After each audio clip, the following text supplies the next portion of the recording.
Hi, my name's Miss Meg. I'm the founder of Art Feeds, and sometimes my two hands are in the Art Feeds Makes video. Today we're going to do an Art Feeds Makes together, and I'm going to walk you through some of the steps. But first, before we begin, I want to go over the rules that we regularly use in the Art Feeds classroom. Now, first of all, before we talk about the rules, I want to talk about how when we're in Art Feeds, when we're doing an Art Feeds project, we are not just in our houses, we're not just in our towns, we're not just in our own country, but rather we are in art world. And in art world, our imaginations are big, there's tons of possibilities, and anything can happen. Okay, I want everyone to close their eyes with me and imagine what might be in their art world.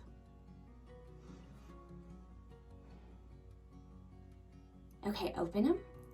In my art world, I imagine origami cranes flying through the sky. I imagine that the grass is made of paintbrushes with all different types of tips, and you can just pick a paintbrush out the ground. I imagine that there are rivers of paint where I can just take a cup and get paint out of that river and paint anywhere, and there's tons of music, and to me, it smells like oatmeal cookies because that's my favorite cookie. Think about what is in your art world. And whenever you're imagining and creating a project with us at Art Feeds, remember, you're in art world where there's all sorts of possibilities. Now there's a couple of rules for art world that I want to go over with you, and they're behind me here. Now, the first rule of Art Feeds is that you have to be kind and to be creative. Now, when you were imagining art world, I know you had tons of creative ideas and that you don't need any help with being creative because we think that all children are artists and creative. Now, being kind, that one's an important one. We want to be kind to the people around us. If you happen to be making a project with a friend, partner, someone that's in your class, or maybe a parent or caretaker, we always want to be kind to them because we think that kindness builds creativity up. Now, do you think that if I'm drawing something and I decide to draw a giraffe, and on the neck of the giraffe has rainbow polka dots, and someone says to me, Miss Meg, that looks so silly. That's not what giraffes look like. Do you think that that builds my creativity bigger or makes my creativity smaller? That's right, it makes creativity smaller. So we want to build each other up while we're being creative. So remember to be kind to those around you. Now, being kind means also that you should be kind to yourself. So when we're doing Art Feeds or Art Feeds Makes projects, sometimes you might try something that you have never tried before and it might be hard. And if I'm trying something hard and I say, I'm no good at this, I'm not smart, is that being kind to myself? No way. And in the same way that if we're unkind to each other, our creativity gets smaller. If we're unkind to ourselves, our creativity gets smaller too. So I want big creativity, so kindness all around.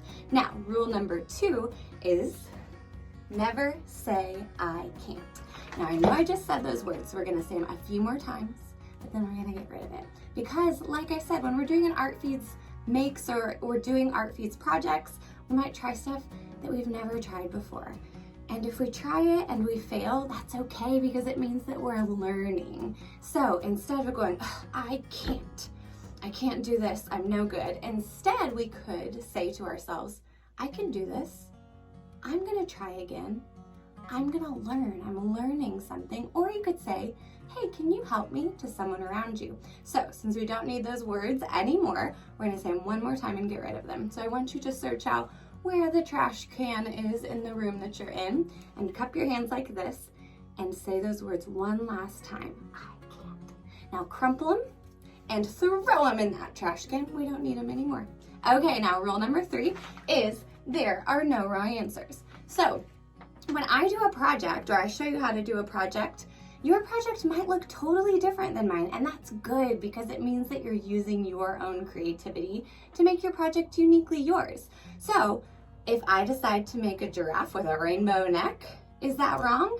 No, it's not wrong. It just means that something different came from my imagination, and the same can go for you too. So while we're doing Art Feeds Makes, we follow these 3 rules. Think you guys can do that? Great, let's get started. So today what we're gonna do is at Art Feeds what we call worry rocks or worry hearts. Now, I don't know about you, but sometimes I feel worried or sometimes I can be afraid of things in my imagination that I think might happen.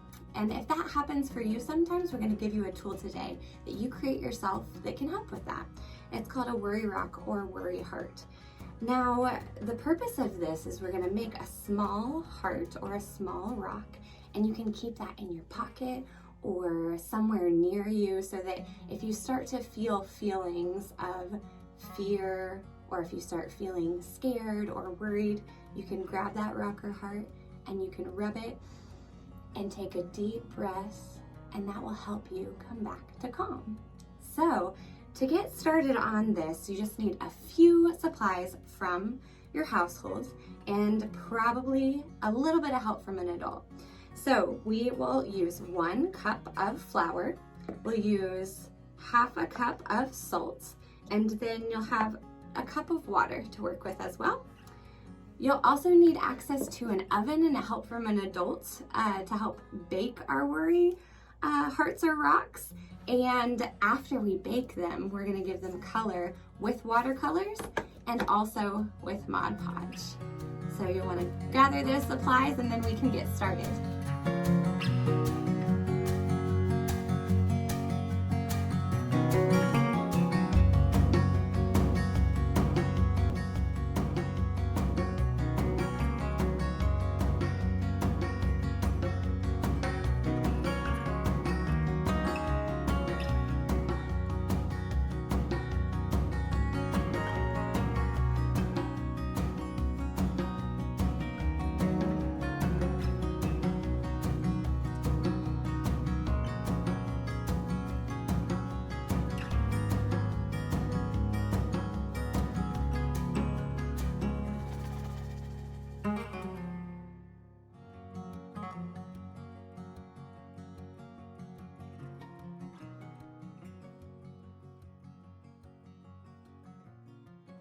And we did it. So remember that very important rule that we talked about earlier, that there are no wrong answers? Well, at the beginning of the project, I was calling these worry rocks or worry hearts because I had worry rocks when I was a kid that I used to use and rub when I was worried. But as this project progressed and all of these turned into different little characters, I kind of think of them more as comfort pals now. So these are your comfort pals. And next time you have a feeling that you feel really overwhelmed by, you can use your comfort pals and keep it in your pocket or somewhere nearby. And what you can do with your comfort pal is hold it. You can rub it and feel all of those edges that we made together when it got baked. And you can feel that feeling that you're feeling. Just hold your comfort pal and feel that feeling, whether it's worry or anger or frustration or sadness. And then I want you to rub your comfort rock and take a deep breath and either say to yourself in your mind, or you could say to yourself out loud. You can say, I am strong, I am brave, and I am loved. Now, this made a lot of comfort pals, right? So what I'm gonna do is I'm gonna take a wipe and wipe all my germs off of these and leave them around for my neighbors. I might mail some to my friends and let them use their comfort pals, and the next time they feel big feelings they need to feel. You can show us your Art Feeds Makes project from home by having a parent post it online and use hashtag ArtFeedsMakes so that we can see what kind of character that you make, because remember, they're all different with our creativity. And this is Miss Meg with Art Feeds signing off.